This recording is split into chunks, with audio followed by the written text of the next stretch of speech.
पायाजवळ आलं तर पायाजवळ बसलेलं लक्ष्मीनं त्याला हुसकलं, हाकललं. ते लांब गेलं. ते म्हणजे पायाकडून नाही तर निदान डोक्याकडून जाऊ. म्हणून माझ्या मस्तकाकडे आलं तर त्या मस्तकाशी असलेले शेष त्यांनी फुस केलं. त्यांच्या त्या फुतकारानं ते लांब पळत कालांतराने गेलं. त्याची इच्छा राहिली. अंते या मतीही सा गतीही. आणि तेच कासव आता केवट म्हणून माझ्या पुढे येऊन उभं आहे. म्हणते पायाची सेवा करायची.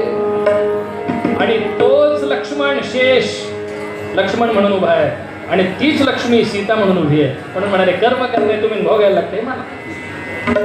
बर केवटा तू माझे पाय धू म्हण. आणि काय सांगावं, काय आनंद झाला हो या केवटाला. कुटुंबाला बोलवलं, अरे या या या आपल्या प्रभूची आपल्याला सेवा करायची हो, चरण सेवा करायची, या या. त्याच्या पत्नीनं ताबडतोब गंगेतून घागरवर गंगा भरून आणली. गंगा म्हणली एवढं तरी भाग्य माझं. आणि यानं हाती धरोनी चरण कमल नमवी नाविक मुदे. भगवंताच्या पायांना खडावा काढल्या आणि त्याने आपल्या कपाळी लावला.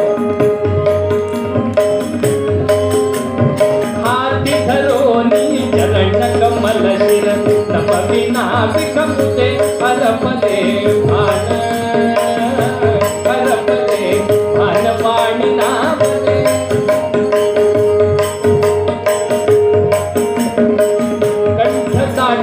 पूर लोटला अश्रूंचा ते धवा अश्रूंचा ते धवा. जाहला अभिषेकाची रागवा जाहला. आपल्या नेत्राश्रूंनी भगवंताच्या चरणी अभिषेक झाला. त्यानं गंगा आणली. त्या गंगेनं भगवंताचे पाय धुतले.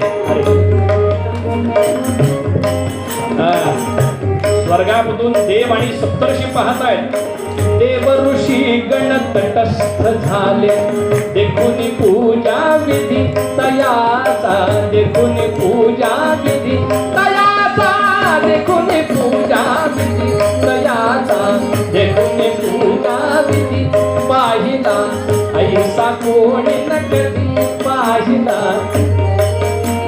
हिमालयातले जपी तपी तापसी पाहतात. आम्ही इथं वर्षानुवर्ष ध्यान लावून बसलोय त्याचं दर्शन व्हावं म्हणून. पण या केवटाचं काय भाग्य हो. जपी तपी तापसी कष्ट दृष्टीस न पडे कदा प्रभू तो. दृष्टीस न पडे कदा लाभली श्री प्रभू पद संपदा केवटा. श्री प्रभू पद